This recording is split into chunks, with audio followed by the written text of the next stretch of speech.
When a private jet broke down minutes before takeoff, billionaires panicked, until a 17-year-old black intern quietly stepped forward and said, "I can fix it."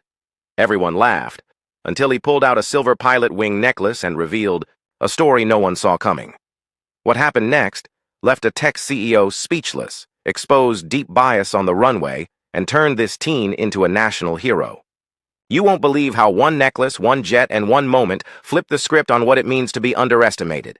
If you love stories where the underestimated rise and justice hits hard, don't just watch, join the VIP fam. Hit that subscribe button and turn on all notifications, because here, we don't just tell stories. We drop moments that change everything. Only the real ones subscribe. Are you one of them? Hey, you can't be touching that! The security guard barked, his voice sharp and slicing through the heavy morning air like a siren. Heads turned. A group of sharply dressed investors, engineers, and technicians paused mid-conversation. Even the maintenance crew looked up from their tools. All eyes landed on one figure beneath the massive wing of a gleaming white Gulfstream G700, a $50 million private jet that belonged to none other than Arthur Langston, the billionaire CEO of SkyTech, one of the biggest tech empires in the world. And, standing under that jet was someone no one expected, a black teen, maybe 17, in a grease-streaked jumpsuit 2 sizes too big, turning a wrench like he owned the place. The guard stormed toward him, waving his arms. "Step away from the aircraft, now!" But the teen didn't flinch. He kept twisting, adjusting, listening to the rhythm of the machine like it was talking to him. One of the engineers muttered, "Who the hell is that kid?" "Intern, I think," another whispered. "Jalen something?" An intern? On a $50 million jet? Are they crazy? But that intern, Jalen Carter, didn't seem the least bit fazed. His hands were steady, his eyes locked onto a valve that others had overlooked. He didn't move with hesitation. He moved with confidence, precision. Meanwhile, chaos buzzed behind him. The jet was grounded. It was supposed to take off in 20 minutes with top-level investors on board. Everyone had flown in for a multi-million-dollar deal. And now the entire operation was falling apart because no one could figure out why the jet refused to start. Arthur Langston, standing a few feet away in his signature black turtleneck and sunglasses, didn't even glance up from his phone. To him, this was background noise, disposable, replaceable, just another intern playing mechanic. But then Jalen looked up, wiped the sweat from his brow, and said loud enough for everyone to hear, "I can handle it." You could practically hear the record scratch in people's minds. One of the older technicians laughed under his breath. "Handle it? Kid, this isn't a bicycle chain." The lead engineer tried to wave him off. "Thanks, but we've got it under control." "No, you don't," Jalen said calmly. "You've been checking the fuel pump relays and digital sensors, but the problem's mechanical. It's not talking to the starter motor because the hydraulic pressure sensor's jammed. You're chasing the wrong issue." Everyone froze. Even the head mechanic blinked. "How do you know that?" Jalen didn't answer. Instead, he reached under the collar of his jumpsuit and pulled out something small, shiny, and unexpected. A silver pilot wing necklace on a worn chain, the kind given to seasoned pilots, or passed down from one to another. He held it up for a second, letting the sunlight reflect off the metal. "This isn't just for show," he said quietly. "My mom was a pilot, taught me everything. I've been around engines like this my whole life." Now Langston finally looked up. One of the investors leaned toward him. "Did he just say pilot?" The guard who had tried to stop him took a step back. The mood had shifted, just slightly, but enough to feel it. The technician nodded slowly. "Fine. Let the kid try. We've got nothing to lose." As Jalen slid beneath the jet, tools in hand and eyes burning with focus, a strange silence fell over the tarmac. No one laughed now, and in that moment, the boy no one believed in was the only one holding everything together. The head mechanic rubbed his temples, sweat glistening on his forehead. Nothing had worked. Not the resets, not the diagnostics, not even the backup systems. Finally, with a defeated exhale, he waved a hand. "Let the kid try. We've got nothing to lose at this point." The other technicians hesitated, unsure whether to laugh or step aside. But the mood had shifted. Even the skeptical investors were watching with quiet curiosity. No one expected much, but no one stopped him either. Jalen didn't say a word. He just nodded, grabbed a custom torque, wrenched from a nearby tray, and dropped to the ground. The jumpsuit bunched at his knees. A smudge of oil crossed his cheek.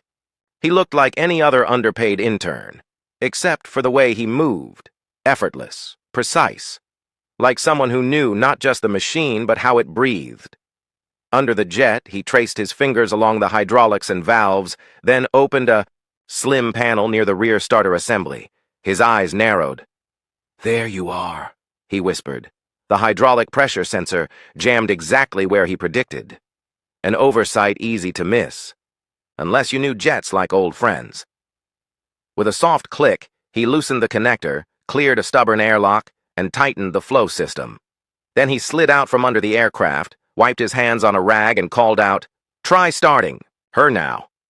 The lead mechanic raised an eyebrow but gave the signal.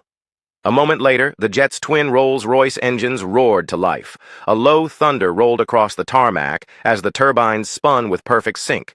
Dust blew into the air. The plane shuddered, alive again. For a moment, no one moved. Then gasps, shouts, cheers. Holy, he actually did it! He fixed a $50 million jet. Investors clapped each other on the back. Engineers exchanged shocked glances. Even the security guard who'd tried to stop him looked stunned. But Jalen didn't smile. He didn't pump his fists or wait for applause. Instead, he walked over to the rag pile, wiped his hands calmly, tucked the silver pilot wing necklace back under his collar, and turned to leave like it was just another day. That's when a firm voice cut through the crowd. "Hold on." It was Arthur Langston. For the first time that morning, the billionaire CEO stepped forward, his designer shoes crunching on the gravel.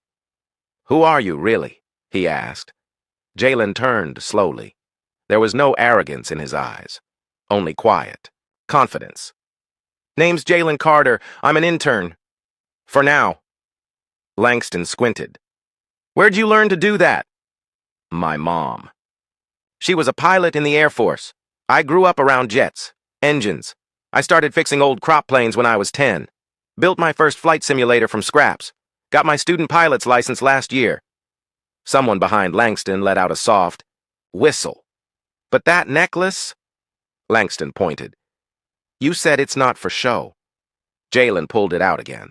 The light caught the silver wings. "This was my mom's. She gave it to me before her final deployment. She never made it back. But everything I am, everything I know, started with her." A hush fell over the group. Langston stared for a long moment. The boy he'd ignored 10 minutes ago had just saved a multi-million-dollar deal, impressed a crowd of billionaires, and carried the legacy of a hero around his neck. Langston extended his hand. "Well, Jalen Carter," he said slowly, "I think we need to talk." Jalen paused, hearing the billionaire's voice shift from cold command to something more human. He turned around slowly. His grease-streaked navy blue jumpsuit still bore the word "intern" across the chest in fading white letters. It looked like it belonged to someone invisible, someone who fetched coffee, swept floors, and watched from the sidelines. But Langston's eyes weren't on the suit now. They were locked on something else entirely, the silver pilot wing necklace, glinting on Jalen's chest. Langston stepped closer. "You're not just some mechanic, are you?" he asked, voice lower, almost curious now. Jalen gave a small smile. Not arrogant, not defensive, just honest. "No, sir," he said. "My mom was a pilot in the Air Force. She taught me everything I know before she passed. She gave me this necklace the day I took my first solo flight at 15. A few people in the crowd, still gathered near the hangar, stopped whispering. The jet's humming engines filled the silence like a heartbeat. Jalen reached up and held the necklace gently between his fingers. She said these wings meant responsibility, that wearing them wasn't about flying high. It was about lifting others, staying grounded, even when you're soaring. The tarmac, once loud with doubt and dismissal, had gone still. Jalen continued, voice calm and steady, with none of the showmanship expected from a teenager who had just saved $1 billion deal. "I've been around engines since I was 5. My mom used to call me her co-pilot. We'd spend hours in the hangars fixing old Cessnas and broken drones. She even let me help prep her Black Hawk once." Someone in the back gasped softly. Jets, helicopters, turbines, twin props. I've studied them all. I just never wore a suit and tie while learning. Langston stood silent, his expression unreadable behind his dark glasses. But his body language had shifted. The stiff, commanding posture of a CEO had softened. He looked humbled. For the first time in a long time, Arthur Langston realized he hadn't just misjudged someone. He'd nearly dismissed greatness because it didn't look the way he expected. He saw a teen and assumed inexperienced, saw oil stains and assumed unqualified, saw skin color and age and thought replaceable. But standing in front of him was someone who hadn't just learned engines from textbooks. He had lived them, breathed them, loved them, and fixed one under pressure when all the paid experts failed. Langston finally spoke, slower now. "Your mom sounds like a hell of a woman." "She was," Jalen said quietly. "She taught me to never wait to be given permission, to lead. Just lead when it's right, no matter who's watching." One of the investors behind Langston muttered, "Damn, this kid's something else." Another one nodded. "That necklace, it's more legit than any degree I've seen." Langston looked at the necklace one last time before glancing at the jet, now fully operational thanks to a boy he hadn't even noticed an hour ago. He had come here today expecting to close a deal with powerful men. Instead, he'd been taught a lesson in leadership, legacy, and humility by a 17-year-old in a jumpsuit with silver wings. And in that moment, Arthur Langston knew this intern wasn't just an intern. He was a pilot in the making, a legacy in motion, and maybe a future that Skytech couldn't afford to overlook. Just hours after the jet roared back to life, the runway still buzzing with disbelief, a new buzz swept across the aviation campus. Arthur Langston had called an emergency press conference. Reporters scrambled. Cameras were rushed in. Investors assumed it was to announce a new tech innovation or explain the jet scare earlier that morning. But when the CEO stepped up to the podium, tieless, his sunglasses off, his expression told a different story. This wasn't about technology or business or damage control. It was about honor. Langston cleared his throat, glancing briefly at the crowd before locking eyes with one person in the front row. Jalen, still wearing the same grease-streaked jumpsuit, sitting with his hands folded in his lap, head slightly bowed. "I called you all here today," Langston began, "not to talk about the aircraft or the deal or any of the headlines you were expecting." Cameras clicked rapidly. People shifted. "I'm here because I witnessed something today that reminded me why leadership matters, why legacy matters, and why we should never judge someone by their appearance." Murmurs rippled through the crowd. "I watched a young man today," Langston continued, "do what none of my paid professionals could. Not because of luck, but because of skill, passion, and legacy. While others were troubleshooting systems, this young man understood the soul of the machine." He paused, letting the silence stretch. "I've built billion-dollar companies. I've worked with top engineers from MIT and Caltech. But today I was taught something by a 17-year-old intern." All eyes turned to Jalen. Still, he didn't shift. He wasn't used to the spotlight, but he sat taller now, like his mother was watching. Langston reached into his pocket and unfolded a small document.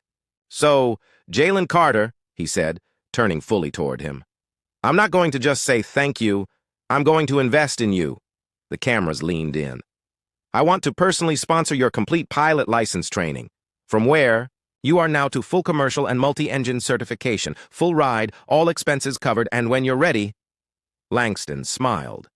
"There's a seat for you in my aviation division." Gasps. Then a wave of applause burst through the room. The crowd was on their feet. Even some reporters dropped their pens to clap. Jalen's head shot up, eyes wide. "Wait. For real?" Langston nodded. "For real. You've earned it." Jalen's lips parted, stunned. For a moment he couldn't speak. Then he slowly stood and the applause grew louder. He looked around the room. Faces that had dismissed him just that morning now stood cheering him on. A young black intern, overlooked, underestimated, now being honored by a billionaire in front of the world. Tears welled in his eyes. He thought of his mom, of all the nights he fell asleep studying aircraft manuals while other kids played video games. Of the mornings, he rode 2 buses to get to the hangar by dawn. This moment, this recognition, wasn't about luck. It was about grit, purpose, and a necklace of silver wings. Langston extended his hand once more. This time, Jalen took it, firm and sure. They stood together, a billionaire and a boy from a working-class neighborhood, united not by status, but by shared respect. And just like that, a new chapter began. Not just for Jalen, but for every kid who's ever been doubted simply because of who they are or where they come from. News of what happened on that tarmac didn't just stay within the aviation community. It exploded. Within hours, a cell phone video of Jalen fixing the jet and Langston's emotional press conference made its way onto TikTok.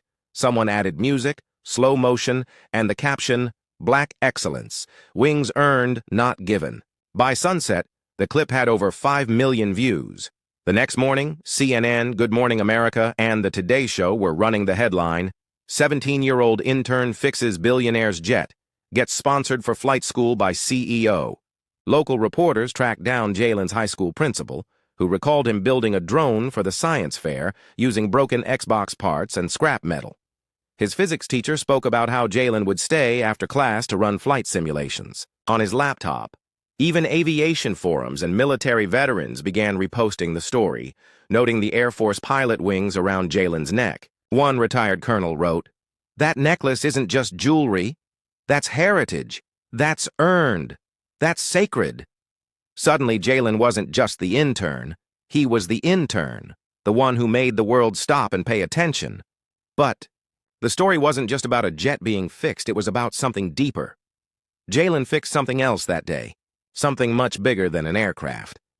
He fixed perspectives, the way people looked at young black boys in jumpsuits, the way society assumes genius must wear a lab coat or come with a diploma, the way people often overlook greatness simply because it doesn't show up in the packaging they expect. Comment sections were flooded with messages.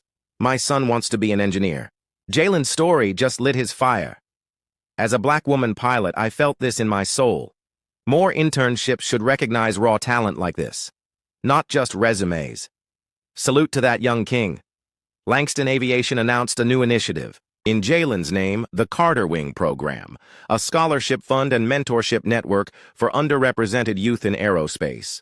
And who did they choose to be the program's student ambassador? Jalen Carter. The day of his first official flight lesson under Langston's sponsorship was clear and golden. A small crowd gathered to watch. Cameras rolled, not to sensationalize, but to celebrate. As Jalen walked out onto the tarmac, this time in a fresh flight school uniform, he paused beside the sleek, white training aircraft. He reached beneath his shirt and pulled out the silver pilot wing necklace. The sun hit it just right, making it gleam like polished chrome. He looked at it for a second, then closed his eyes. A whisper only he could hear. "This one's for you, Mom." He tucked the necklace back in, climbed into the cockpit, and took the pilot's seat like he was born for it. From the crowd, Langston watched with a hand over his heart. The man who once ignored the intern now stood among those cheering the loudest. When the plane lifted off, wheels leaving the ground, it wasn't just Jalen who was soaring. It was every kid who'd ever been overlooked, every teen told they were too young or not qualified, every young black student who'd been doubted because of how they looked or where they came from. And as the plane climbed into the sky, someone in the crowd said softly, "He didn't just fix a jet. He reminded the world that talent has no uniform." Jalen's story became more than viral content. It became a case study in rethinking potential. It made executives reconsider how they recruit interns. It inspired schools to launch hands-on aviation programs. And it reminded thousands of parents to believe in their kids' wildest dreams, even the ones with grease under their nails. For Jalen, though, none of this changed him. He still woke up early, still tinkered with engines, still wore his mom's necklace every single day. Because, while the world saw a young aviation hero, Jalen saw himself as a student of flight, of focus, of legacy, and sometimes, just sometimes, he'd look down from the cockpit, past the clouds, and think of how far he'd come, from the floor of a hangar to the sky itself, from an ignored intern to an inspiration. Because sometimes, Greatness doesn't walk in wearing a cape. Sometimes, it shows up in a jumpsuit, with silver wings, and when the world finally decides to look a little closer, it learns to never underestimate a young man with jet fuel in his veins and his mother's wings on his chest.